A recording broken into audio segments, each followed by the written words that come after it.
Hello les amis, je vous retrouve pour une nouvelle vidéo sur le basket en NBA. Cette nuit, les Dallas Mavericks ont gagné à Oklahoma City Thunder 119 à 110 dans ce match 2 de cette série des playoffs de l'Ouest et donc de demi-finale qui va opposer le premier de la saison régulière, les Thunder, contre le cinquième de la saison régulière, les Mavericks. Et donc grâce à cette victoire, les Dallas Mavericks égalisent à une victoire partout dans cette série et récupèrent aussi l'avantage du terrain avant de jouer deux fois de suite à la maison. Donc dans cette vidéo, on va revenir sur les statistiques des équipes et des joueurs et tout le déroulé de ce match en statistiques. Alors, au premier carton, eh ben, écoutez, Dallas menait 36 à 32, donc déjà plus 4, ils étaient partis tambour battant. Deuxième carton, 32 30 pour Dallas qui gagne donc les deux premiers cartons et qui mène plus 6 à la mi-temps. Troisième carton gagné 31-27 par Dallas, plus 4 ça fait plus 10 et dernier carton perdu, gagné par Oklahoma 21-20 plus 1, ce qui fait que Dallas gagne de 9 points. Ils ont mené tout le match, ils ont fait un match en costaud et on va revenir sur les stats en détail. Alors, côté des Thunder, ils ont tourné à 47% au tir, 33% à 3 points. Côté des Mavericks, pardon, c'est 46% au tir, 48% à 3 points, donc une meilleure adresse à 3 points. Ce qui fait la différence, je dirais, entre ces deux équipes. Les rebonds, c'est à peu près pareil. Toutes les autres stats, c'est à peu près pareil. Et donc, la différence se joue sur l'adresse à 3 points. Côté des Thunder dans ce match, Gigi Alexander fait 33 points, 12 rebonds, 8 passes. Il fait un match énorme, hein, franchement. 13 sur 24 au tir. 20 points pour Jalen Williams, mais 7 sur 17 au tir. On a sinon 11 points pour Chet Holmgren qui est un peu en dedans, 4 sur 12, 6 rebonds, 6 passes. Et après, les autres joueurs, c'est pas, voilà, c'est pas grandiose. On a connu mieux côté des Thunder. Côté Dallas, eh bien écoutez, Kyrie Irving fait que 9 points, 11 passes, 2 sur 8 au tir. Il n'était pas dedans. Mais voilà, ça n'a pas empêché l'équipe d'exploser les Thunder tout le long du match. Parce que par exemple, Doncic il met 29 points, 10 rebonds, 7 passes. Enfin un match plein de Luka Doncic en playoff cette saison. Parce qu'il a fait 11 sur 21 au tir et 5 sur 8 à 3 points. Enfin il a été à droit. Parce que les autres matchs il tournent à 30% au tir, c'était une catastrophe. Sinon on a 29 points pour PG Washington qui fait 11 sur 18 mais 7 sur 11 à 3 points. Il était monstrueux. Après 13 points pour Gafford à 4 sur 6. 17 points en sortie de banc pour Tim Hardaway Jr. 6 sur 10. 2 sur 4 à 3 points. Et ça porte beaucoup. Josh Green aussi en sortie de banc 11 points, mais 3 sur 5 à 3 points. Voilà, c'est des joueurs qui portent leur équipe et qui fait que les Mavericks ont gagné chez les Thunder. Alors, premier quart-temps, cette fois les Mavericks menaient donc de 4 points, 36 à 32. C'est vrai que 52% au tir pour les Thunder, 56% pour les Mavericks. Mais surtout 61% à 3.8 sur 13, les Thunder 28%, donc une grosse adresse pour les Mavericks, avec une adresse à 3 points très intéressante. Et ce qui est étonnant, c'est que finalement, à la fin du carton, il n'y a que 4 points d'écart, mais déjà on sentait la domination des Mavericks dans l'ensemble du jeu. Côté des Thunder, il y avait 10 points pour Gigi Alexander, 6 points pour Williams, et en sortiment 8 points pour Jalen Williams, avec 3 sur 5 au tir, 2 sur 3 3 points, ce qui permet justement aux Thunder de ne pas être trop loin. Côté des Mavericks, 16 points, 6 rebonds, 3 passes pour Luka Doncic. Et il fait 6 sur 8 au tir, mais 4 sur 5 à 3 points. Il a été monstrueux. 11 points pour PJ Washington qui fait 3 sur 3 à 3 points. Mais alors, ils ont été incroyables. C'est pour ça qu'ils ont fait 8 sur 13 dans ce carton. 5 points pour Daniel Gafford à 2 sur 2 au tir.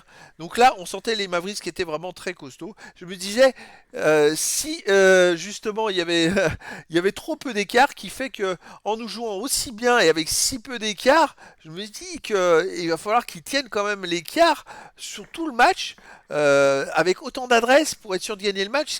Enfin, moi, voilà, je doutais. Ben, ils l'ont fait quand même, hein, ils l'ont fait, les amis. Et donc, deuxième carton, gagné encore par les Mavericks, mais 32-30 plus 2, avec 54% au tir pour les Thunder, 44% à 3 points. Et les Mavericks ont fait 50% au tir et 36% à 3 points. Ils ont encore été présents, vraiment deux cartons de suite avec de l'adresse. Côté des Thunder, 8 points à 4 sur 5 pour Gigi Alexander, 8 points pour Jalen Williams avec 3 sur 7 au tir, 2 sur 3 3 points, et 7 points pour Isaiah Jones en sortie de banc, 3 sur 3 au tir, 1 sur 1 à 3 points. Voilà, ça pèse beaucoup des joueurs qui sont comme Isaiah Joe et des remplaçants parce que ils sont capables de marquer, de prendre feu et en plus d'être à droit. Donc ça, c'est très intéressant. Côté des Mavericks, on a 8 points à 3 sur 6 pour PJ Washington, 5 points pour Gafford. Mais il n'y a pas de road stat, si ce n'est en sortie de banc Josh Green qui fait 6 points avec 2 sur 2 à 3 points. Et ça porte vraiment beaucoup. Au final, les Mavericks gagnent encore ce carton de 2 points. Donc à la mi-temps, les Mavericks, ils menaient 68 à 62 plus 6. Avec pourtant côté des Thunder. 18 points à 8 sur 13 pour Gigi Alexander, 14 points pour Jalen Williams à 5 sur 9 au tir. C'est très adroit, 8 points pour Jalen Williams à 3 sur 5 au tir. Pourtant, malgré cette adresse de fou, eh ben, ils sont 6 points de retard. Côté des Mavericks, on a quand même des gros cartons. Hein. C'est vrai que Luka Doncic, il fait 18 points, 7 rebonds, 5 passes, 7 sur 11 au tir, 4 sur 6 à 3 points. PJ Washington fait 19 points avec 7 sur 11 au tir, 5 sur 8 à 3 points. À eux deux, ils ont mis 9 paniers sur 14 à 3 points. Après, on a Gafford qui met 10 points à 4 sur 4 au tir. Et voilà, ils ont été très adroits. Même les remplaçants, Josh Green, il fait 2 sur 3 à 3 points. Ça porte. Hein. Et donc, les Mavericks menaient de 4 points. De 6 points pardon, à la mi-temps. Troisième carton, les Mavericks gagnent encore 31-27. Ils ont quand même, c'est fort. C'est mérité parce que quand on gagne 3 cartons sur les 3 premiers cartons, c'est très fort. Et pourtant, les Thunder ont tourné à 50% au tir avec 3 sur 7 à 3 points également. Les Mavericks ont fait du 40% au tir mais 50% à 3 points à 4 sur 8. Mais voilà, ils ont dominé dans le jeu. Ils ont perdu un ballon. Mais attention, les Thunder dans ce carton, ils ont perdu 5 ballons. Et c'est ces 5 ballons qui fait que les Mavericks avaient encore 4 points à la fin.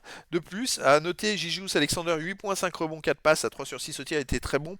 En sortie de banc, Aaron Wiggins, il fait 5 points, 2 sur 2 au tir, 1 sur 1, 3 points. Vous voyez, ça porte quand même ce type de joueur. Côté des Mavericks, on avait 6 points, 5 rebonds pour Washington à 2 sur 3 au tir, 2 sur 2 à 3 points, c'est très adroit.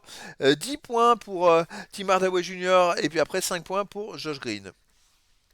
Quatrième carton et dernier carton, enfin les Thunder gagnent un carton 21-20. Bon, il y avait déjà un gros écart, il y avait 10 points d'écart. Ils n'ont pas réussi à trouver le rythme pour revenir. Je dirais qu'ils n'ont presque pas essayé. On va regarder les stats, 7.4 rebonds pour Gigi Alexander. Et puis les autres, c'est catastrophique en fait. Les Thunder ont tourné à 33% au tir, 8 sur 24 et à 3 points, 14%, 1 sur 7. C'est là où justement ils auraient dû marquer des paniers à 3 points pour revenir, mais ils marquaient même pas ni à 3 ni à 2 points. Un carton catastrophique finalement, alors que les Mavericks ont fait 38% de tir, ils ont tiré que 5 fois à 3 points, mais au final ils perdent le carton d'un point, ce qui est assez incroyable, parce que ça se joue à quasiment rien. 6 rebonds offensifs à 3 pour les Thunder, 2 ballons perdus pour les Thunder, 4 pour les Mavericks. Voilà, c'est tout en la faveur des Thunder qui fait que ça renforce un petit peu le fait d'avoir gagné le carton, même s'ils ont une adresse moins bien. Côté des Mavericks, on a 7.3 rebonds à 3 sur 5 pour Doncic, et puis après les joueurs ont fait des petites stats à droite et à gauche. Au niveau de la deuxième mi-temps, eh ben les Mavericks l'emportent, mais 51-48 plus 3. À noter 40% au tir, 28% à 3 points pour les Thunder, 39-53 au tir et 46% à 3 points pour les Mavericks. Ça joue sur l'adresse à 3 points tout simplement, les autres stats étant à peu près les mêmes pour les deux équipes et s'équilibrant. Et donc voilà les amis, c'était la présentation du résultat du match de Oklahoma City Thunder contre Dallas Mavericks. C'était un match NBA de playoff pour la demi-finale à l'ouest. Et donc le match 2 de cette demi-finale à l'ouest qui va opposer le premier de la saison régulière de la conférence ouest qui est les Thunder au cinquième qui est Dallas Mavericks. Et donc à la surprise générale, les Mavericks l'ont emporté 119-110 à Oklahoma et donc reviennent à une victoire partout dans cette série. Et ça, c'est énorme pour le suspense. À voir comment ils vont se comporter maintenant qu'ils auront pris l'avantage du terrain. Ils jouent 2 fois de suite chez eux. Donc le prochain match va être très très très intéressant. C'est vrai que du côté des Thunder, ça manque peut-être d'expérience en playoff. En tout cas, voilà, je vous donne rendez-vous pour le prochain match qui se jouera au Dallas Mavericks. Voilà les amis, je vous dis à très bientôt pour une nouvelle vidéo.